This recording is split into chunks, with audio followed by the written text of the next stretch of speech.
Episode 5 is here, and it is by far the longest episode we've gotten so far in Season 2, so we have a lot to go over. Welcome to Movie Flame. I'm Morgan Ross, and today I'm going to break this episode down, go over all the hidden details, compare the plot lines from the show versus the book, and just give my thoughts as we go. It's what we've been doing for the entire season, so you guys know what's up. If you enjoyed this video, please consider liking and sharing. It will greatly help to grow and sustain the channel.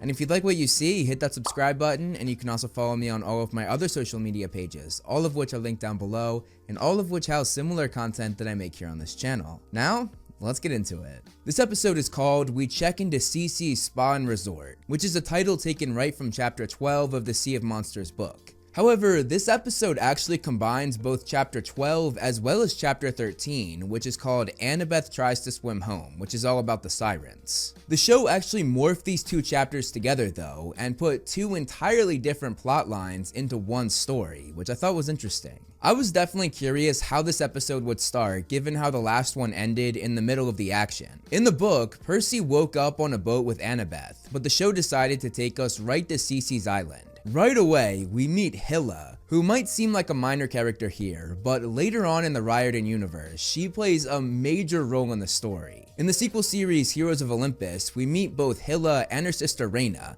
and Hilla is actually the queen of the Amazons. And when she sees Percy there, she actually wants to kill him because she blames Percy for her and her sister's home going up in flames at Cece's island.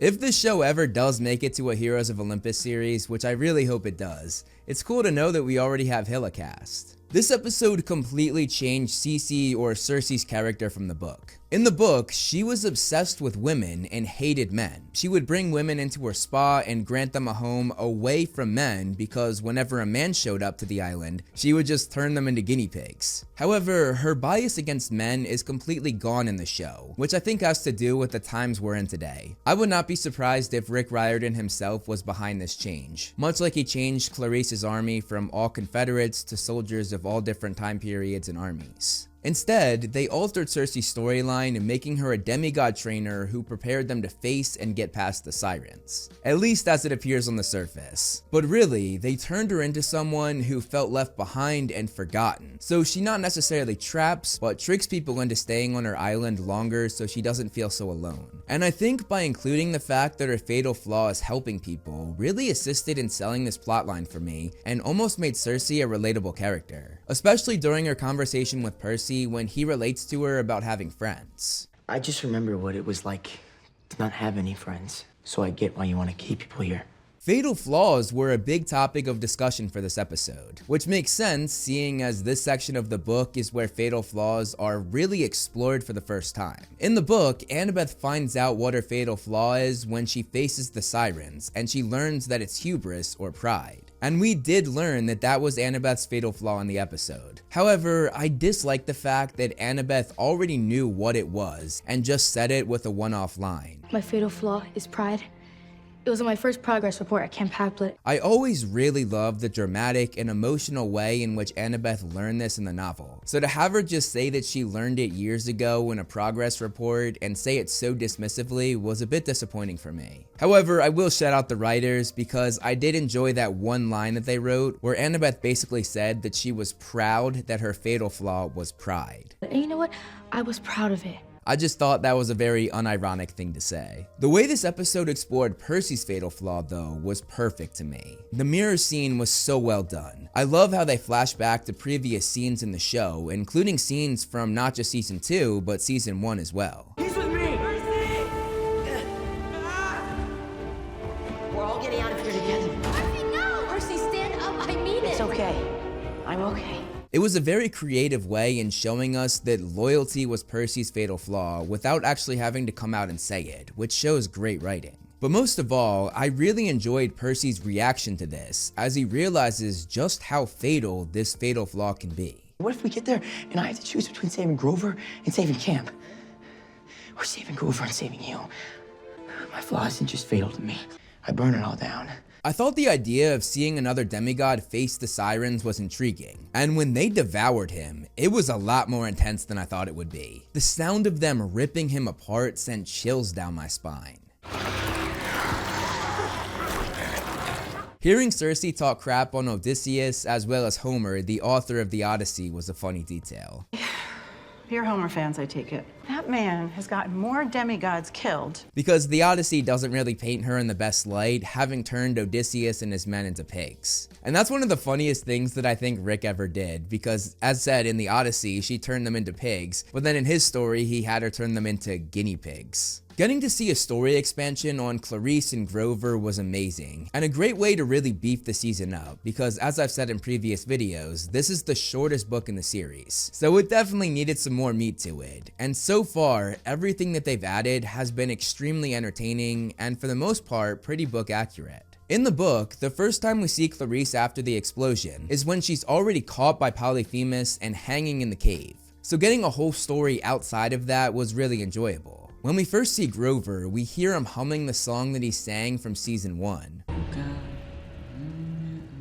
Cause I got me some friends who just can't get along. And let me tell you, when I got to interview Arian in the Big House of all places, I tried to test his knowledge on that song, and he was on top of it. Grover sings a song in episode 3 to help ease the tension. Yeah. What is the first line of that song?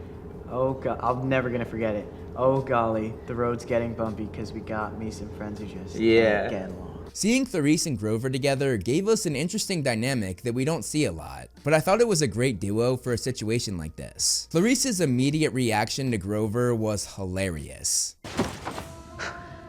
Nice dress. And seeing the way Clarice responds to being captured was so great. What are you doing? Making a weapon, setting an ambush. Which is just such a badass Clarice thing to do. And Grover has a cool little moment too, as he uses his panpipes to speak to the trees, asking them to hold Clarice up as she climbs. And another small thing from this part of the episode was Grover's reaction to hearing that Percy and Annabeth were dead. The look on his face almost broke me. However, the biggest part of this side story is Polyphemus himself. First of all, he looks great. The CGI looks really good with the blurry eye, which ties back to Odysseus blinding him. The size and shape of the Cyclops is really well proportioned as well, making just his presence alone terrifying. And I liked even the small details, like him having a shepherd's cane, which ties to the fact that he has a flock of flesh-eating sheep that he tends to on the island. I'm hopeful we'll get to see those later on in the season. But the thing that really makes Polyphemus so great in this episode is the insane plot twist that we get. In the book, he was just a dumb Cyclops who was easily tricked. But here, they threw that out the window and went next level. From the beginning, I played the poor dumb beast for you. He may be half blind, but Polyphemus can listen while the deceptive satyr shares dreams with his friend Percy.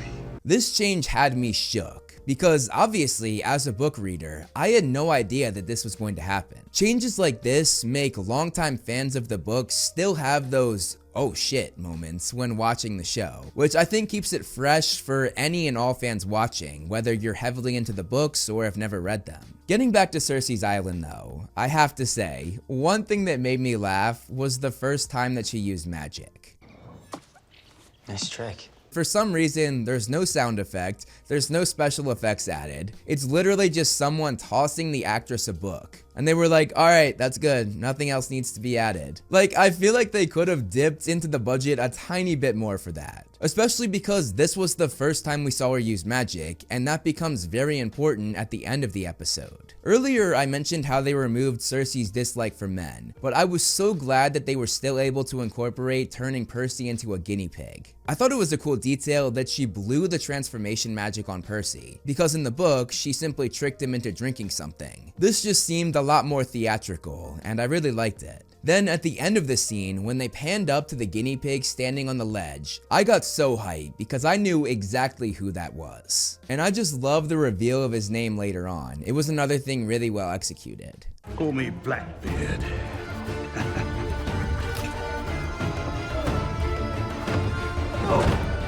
I enjoyed seeing Annabeth's brain power in this episode, most notably with her plan of how to get past the sirens. rope and pulley system tied to a steering stick we lock into place.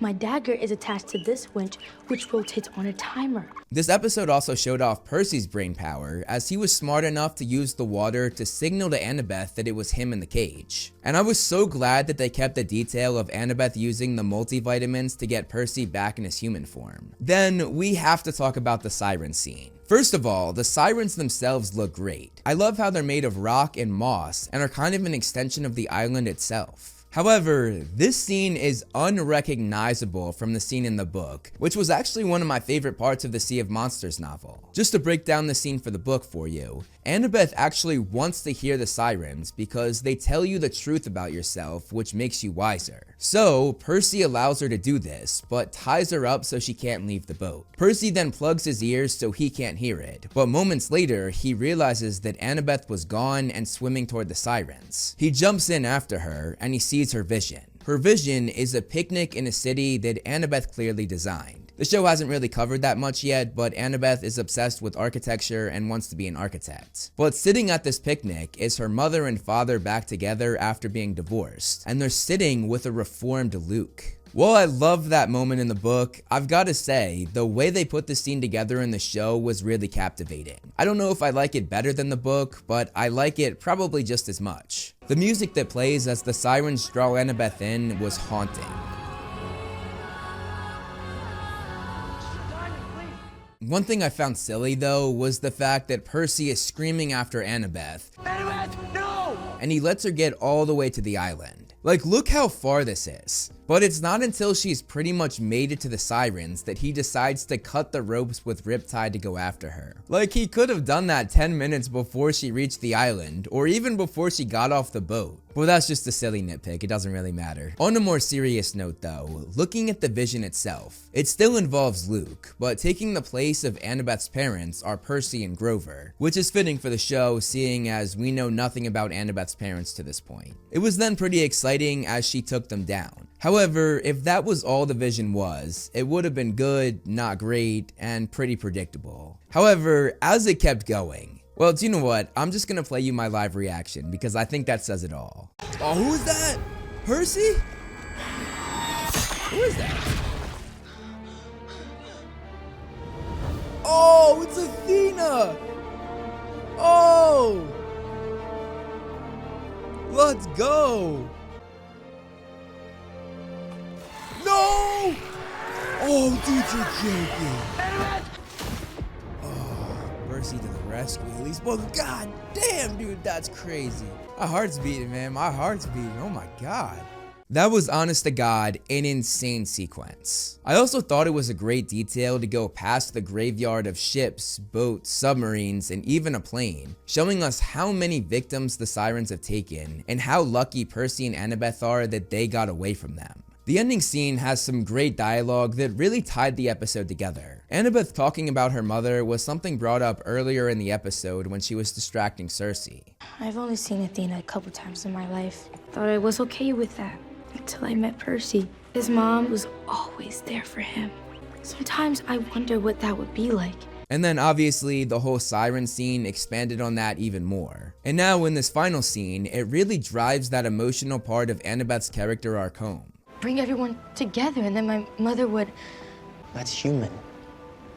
You want her to notice you. She should. This scene also gives us some more amazing Percabeth moments where they get vulnerable, they laugh, and they look at each other in a way that suggests more than friendship.